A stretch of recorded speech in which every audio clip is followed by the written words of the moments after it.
Ave María Purísima. El ángel del Señor anunció a María: he aquí la esclava del Señor. Y el Verbo se hizo carne. Dios te salve María, llena eres de gracia, el Señor es contigo. Bendita eres entre todas las mujeres y bendito es el fruto de tu vientre, Jesús. Santa María, Madre de Dios, ruega por nosotros por nuestra muerte. Amén. Ruega por nosotros, Santa Madre de Dios. Para que seamos dignos de alcanzar las promesas de nuestro Señor Jesucristo. Amén. En nombre del Padre, del Hijo y del Espíritu Santo. Amén. Que la misericordia de Jesucristo, el Señor, esté con cada uno de ustedes. Muy buenas tardes, hermanos, hermanas. Un saludo hasta sus casas. Ponemos en el altar del Señor las intenciones que han escuchado y las que ustedes traen en el corazón. Con mucha alegría también hemos recibido la noticia de esta apertura progresiva. Lastimosamente para nuestros distritos de acá del lado del sur todavía no es posible abrir los templos y la parte económica, pero bueno, en la gran parte del país donde hay alerta amarilla sí es posible. Entonces, ¿cómo no alegrarnos? ¿Cómo no alegrarnos como iglesia por esta oportunidad? Yo le he pedido a los hermanos a través de la red social del Facebook, a los que son de la parroquia, que tratemos de acogerles indicaciones y que no nos desplacemos buscando lugares en otros templos, porque al final la idea es poder protegernos entre nosotros. Así que tengamos un poquito más de paciencia, hermanos de Dios. Sigamos orando y pidiéndole al Señor que pronto la situación de la pandemia esté en condiciones un poco más controlables y que no haya riesgo entonces. Así que vamos para adelante con mucho ánimo y pidiéndole al Señor su gracia y su luz. Vamos a pedir perdón por nuestros pecados.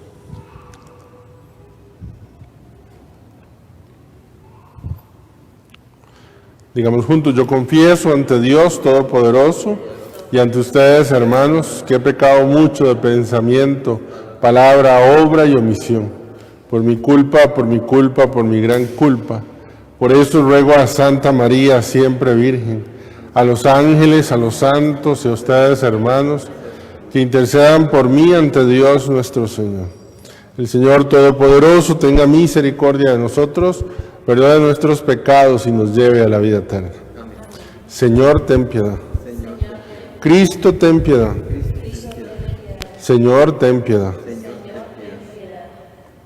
Oremos. Concédenos, Señor, vivir siempre en el amor y respeto a tu santo nombre, ya que jamás dejas de proteger a quienes estableces en el sólido fundamento de tu amor. Por nuestro Señor Jesucristo, tu Hijo, que vive y reina contigo en la unidad del Espíritu Santo y es Dios por los siglos de los siglos. Amén. Vamos a escuchar con atención la palabra, por favor. Del segundo libro de los Reyes. El día 10 del mes 10 del año 9 del reinado de Sedecías, Nabucodonosor, rey de Babilonia, vino a Jerusalén con todo su ejército, la sitió y construyó torres de asalto alrededor de ella. La ciudad estuvo sitiada hasta el año 11 del reinado de Sedecías.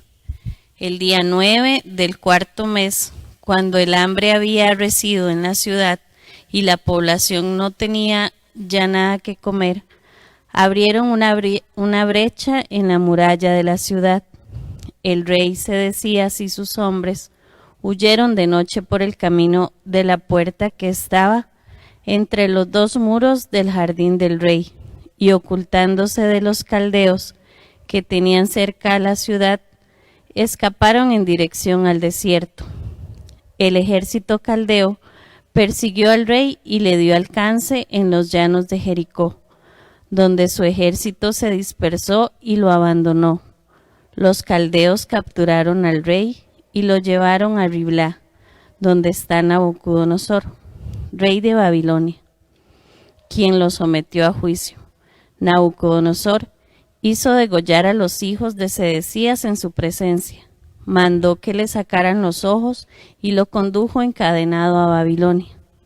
El día 7 del 5º mes del año 19 del reinado de Nabucodonosor en Babilonia, Nebuzaradán, jefe del ejército caldeo y súbdito del rey de Babilonia, entró en Jerusalén, quemó el templo del Señor, el palacio real y todas las casas de Jerusalén.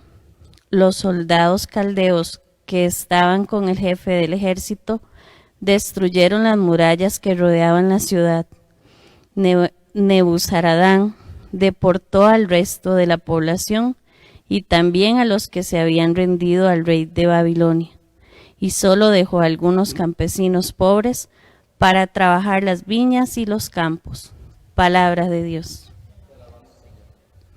Al salmo respondemos: tu recuerdo, Señor, es mi alegría. Tu recuerdo, Señor, es mi alegría. Junto a los ríos de Babilonia nos sentábamos a llorar de nostalgia. De los sauces que estaban en la orilla colgamos nuestras arpas. Tu recuerdo, Señor, es mi...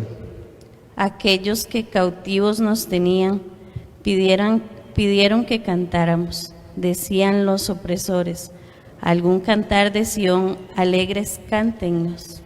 Tu recuerdo, Señor, es mi alegría. Pero, ¿cómo podríamos cantar un himno al Señor en tierra extraña? Que la mano derecha se me seque si de ti, Jerusalén, yo me olvidara. Tu recuerdo, Señor, es mi alegría. Que se me pegue la lengua al paladar, Jerusalén, si no te recordara, o si fuera de ti alguna otra alegría yo buscara. Tu recuerdo, Señor, es mi alegría.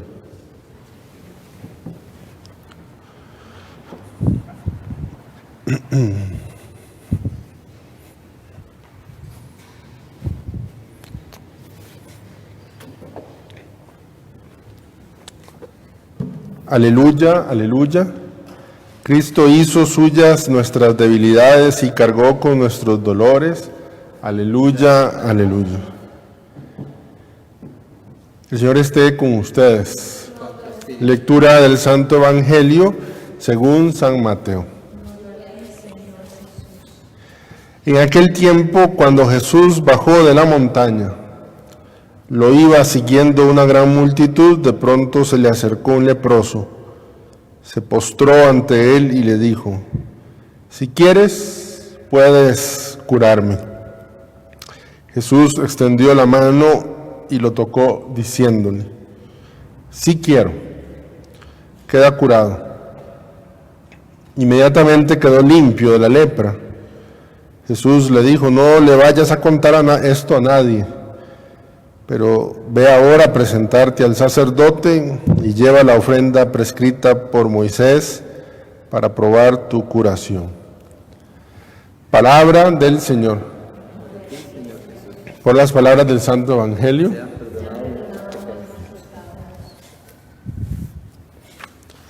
Tengan la bondad de sentarse, por favor, un momento.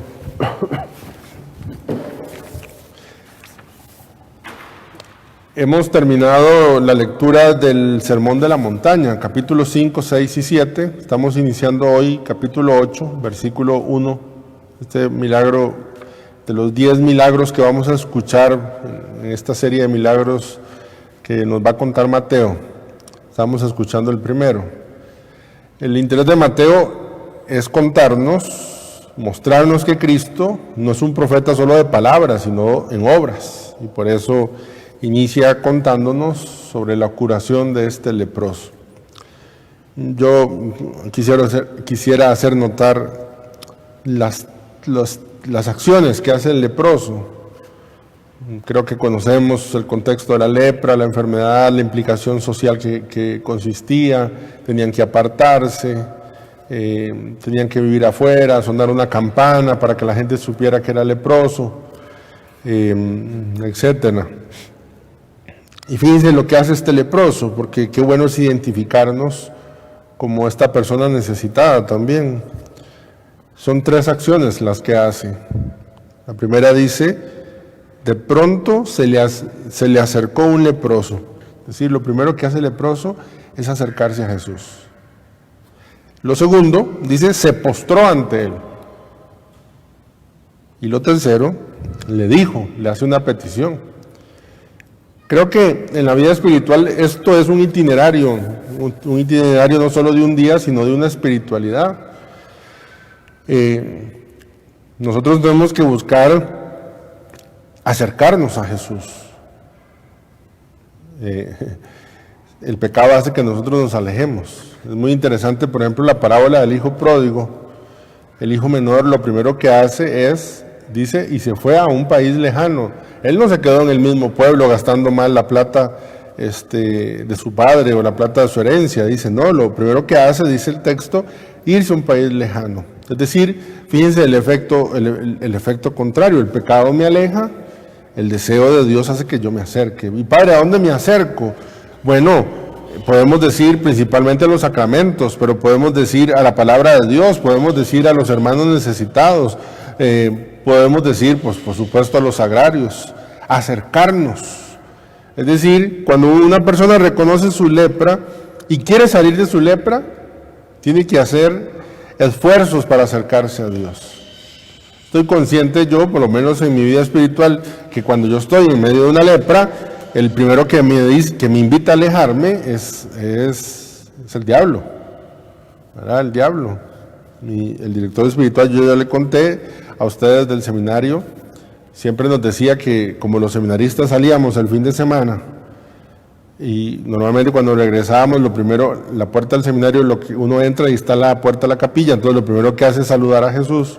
Él tenía la costumbre, y nunca se me olvida decir que el diablo era el que llegaba primero, para que el seminarista que entrara a saludar a Jesús, si tal vez no se hubiera comportado cristianamente ese fin de semana por algún motivo, el diablo le iba a decir, ¿qué estás haciendo aquí?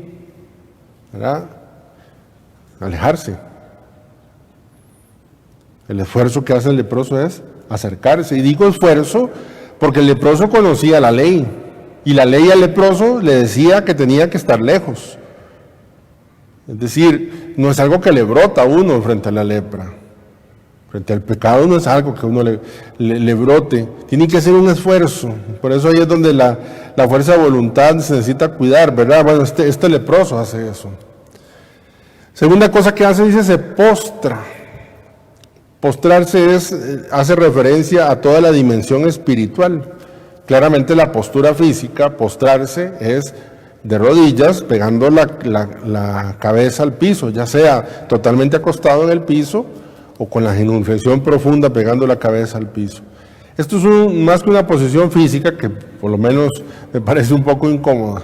Es el reconocimiento, primero, de la grandeza de Dios y segundo, de la fragilidad que hay en el corazón.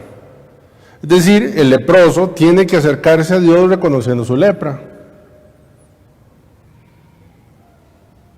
Yo tengo la experiencia de confesar que para mí es uno de los milagros más grandes. Y creo que en el Catecismo de la Iglesia Católica nos enseñan a nosotros los 5 pasos de las confesiones y demás. Pero yo creo que nos hace todavía falta aprender a confesarnos en el sentido de que uno viene a la confesión reconociendo su pecado, postrándose delante de Dios y no viene a justificarse. Y de pronto uno empieza a oír la confesión y las personas empiezan a contarle la historia para explicarle a uno que por qué cometió ese pecado, y al final esto como para justificarse, y entonces yo no pude, y entonces la persona me obligó a esto, y entonces padre, y mi matrimonio estaba así, o yo iba a perder el curso, entonces tuve que hacer esto. Postrarse es, aquí estoy. No puedo decir que no valgo nada, claro, valgo Dios, pero reconozco que Dios está por encima de mí y que yo me pongo hacia los pies. Fíjense que es una de las posiciones corporales que está casi presente en los milagros. Se postró, se puso de rodillas pidiéndole tal cosa por su hijo, por su hija. Entonces, postrarse. La posición física ayuda muy bien, es una posición que casi nunca. Un día de estos en la hora santa yo les invitaba a postrarse. Es una posición que utilizamos los sacerdotes el Viernes Santo, y es una posición que utilizamos para la ordenación sacerdotal, abandonados allí, pidiéndole la gracia del Espíritu Santo. Es una de las posiciones que más le gustaba, según leyendo un poquito sobre el cardenal Dewis, que fue el secretario personal del Papa Juan Pablo II, San Juan Pablo II, decía, bueno, que en la capilla, en la madrugada, cuando antes de la misa matutina, él celebraba en la capilla privada. Era muy común encontrar una mancha blanca, decía él, y era el Papa postrado, ¿verdad? Postrarse, háganlo en su casa, si le da pena. Es una posición muy visible y tal vez si se postra en un templo, pues va a llamar la atención. No, póstrese allí. Un día que haya mucho dolor en su corazón por su pecado, por su fragilidad, postrado delante de Dios. Y luego dice, atención, maravilloso, maravilloso, maravilloso, maravilloso, pero maravilloso.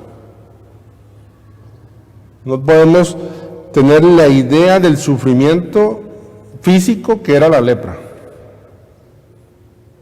¿verdad? Ir pudriéndose poquito a poco. Imagínense el mal olor, imagínense, pero sobre todo no tienen idea sufrimiento del corazón que era la lepra. Si nosotros ahorita hemos sufrido porque no podemos ver a nuestros seres queridos, porque no podemos abrazarlos, etcétera, imagínense eso a un nivel, a una potencia más. Y fíjense que la petición que le hace, esto es maravilloso, es una cátedra de oración. Dice, si tú quieres. Normalmente nosotros vamos donde Dios a decirle qué es lo que queremos. Este leproso va donde Jesús a decirle, yo quisiera que lo que tú quieras se haga en mí. Si tú quieres, puedes curarme. Pienso yo que es maravilloso, maravilloso. Por lo menos mi oración, en el total de mi oración, normalmente en la mañana cuando me levanto empiezo a pedir lo que yo quiero. Me cuesta mucho no pedir lo que yo quiera. Claro, Cristo lo dice, pidan y recibirán, etcétera, sí está bien, pero este leproso, que además nos ha enseñado con sus verbos, acercarse, postrarse y ahora pedir la voluntad de Dios. Yo les decía que una forma de orar por los enemigos es pidiéndole que Dios haga la voluntad en esa persona. Este leproso está pidiendo la voluntad. Uno quisiera, está obvio. En otro texto, el de Marcos, Jesús le pregunta, ¿qué quieres que haga por ti? Donde parece que es obvio que lo que quiere es que se cure de la lepra, pero este hombre se rinde ante la voluntad de Dios. Quiero tu voluntad, si tú quieres, puedes. Lo que está pidiendo es lo que quiere Dios, no lo que Él quiere. Sabe que Dios tiene el poder. Dice, si tú quieres, puedes curarme. Pero no le está pidiendo que lo cure. Está pidiéndole que se haga en Él lo que Él quiere. Jesús nos va a enseñar después a rezar diciéndole al Padre, hágase tu voluntad. Algo parecido a esto. Una palabrita del día tristísimo. Del día tristísimo. Recuerden que hemos oído cómo se había caído la primera parte del reino, que se había dividido en dos. Ahora se divide, ahora cae esta parte donde está el templo. Día tristísimo, triste. Esta es la página más dolorosa y más oscura del Antiguo Testamento. Si para nosotros en el Nuevo Testamento, pienso yo, el día más triste es cuando muere nuestro Dios en la cruz, para el pueblo de Israel esta es la página más triste en la vida del pueblo de Israel. Y yo pienso, lo primero que me brota a decir es que uno tiene derecho a días tristes. O sea, derecho no, la vida implica días tristes. La fe nunca es la luz constante, es decir, cuando llega la oscuridad del dolor, de las cosas que no salen, de la muerte de un ser querido, de la enfermedad, llega una tristeza, una oscuridad.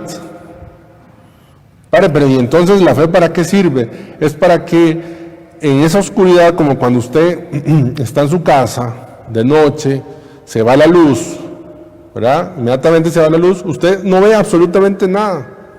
Nada. Pero si usted espera unos minutitos, claro que es un proceso del ojo. El ojo, la pupila se abre y entonces empieza a captar más, un poquito más, y empiezas, en medio de la oscuridad, empiezas a ver. Y hay días de oscuridad así, donde la fe te sirve no para que aparezca la luz, sino para poder guiarte en medio de la oscuridad.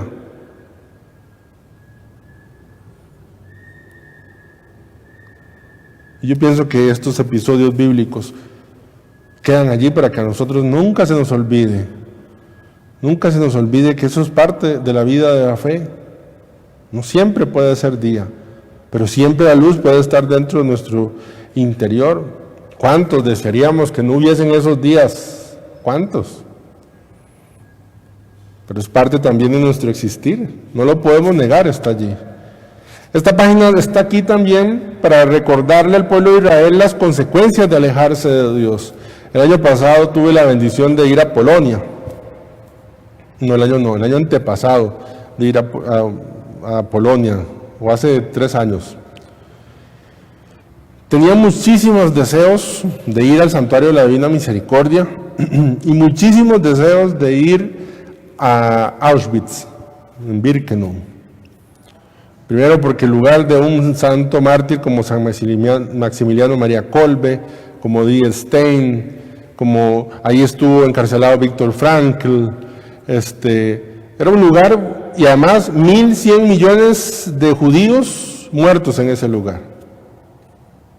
Y en alguna parte, no sé, los que conocen o si alguna vez pueden ir o ver es increíble lo que uno puede experimentar allí, las cámaras de gas, ver las uñas, las paredes rasguñadas de la gente que intentaba salir, etc. Y en alguna parte de esos edificios hay una leyenda que dice: esto se ha preservado para que la humanidad nunca olvide este episodio. Cuando yo oigo esto, es que nosotros no podemos dimensionar.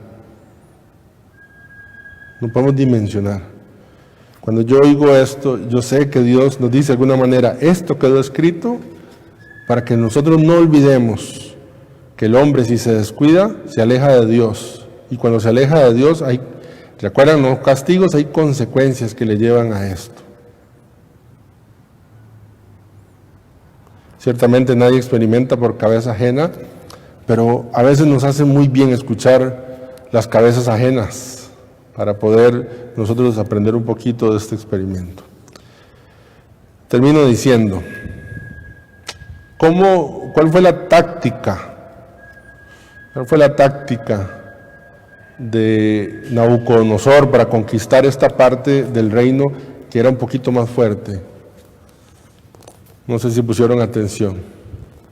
Dice, sitió la ciudad, o sea, rodeó la ciudad, la rodeó. Y dice que construyó murallas. Entonces, rodeó la ciudad, puso murallas, y de esa ciudad nadie salía y nadie entraba. No podían salir, no entraban productos. ¿Y cuánto tuvo que esperar Nabucodonosor? No sé si oyeron. 1 año tuvo que esperar allí, ¿verdad? Hasta que ya no podían.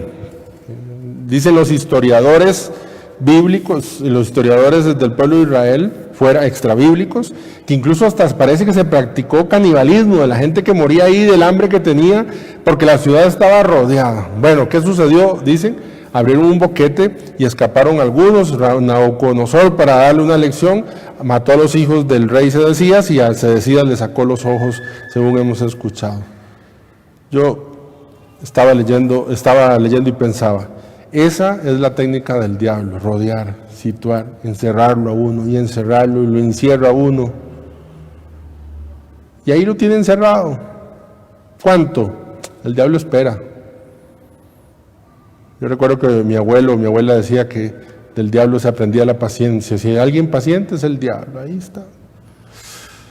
Y pienso que todas las personas que se encierran en su dolor, se encierran en su ombligo, se encierran en cuanto yo sufro, se encierran. Yo pienso que es como el diablo que está situando la ciudad.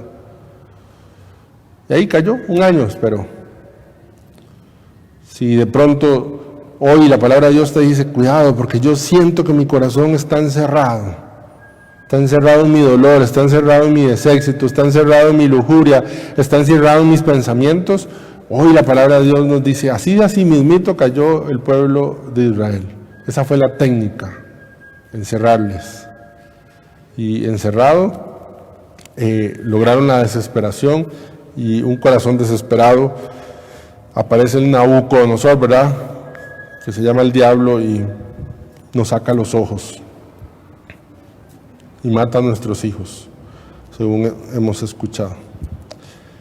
Que podamos, como el leproso ahorita, acercarnos, aunque sea espiritualmente, postrarnos y con mucha valentía poder decir lo que tú quieras.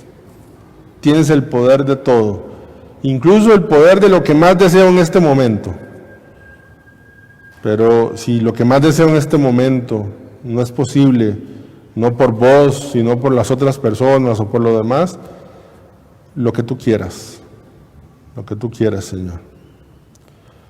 Gloria al Padre, al Hijo y al Espíritu Santo.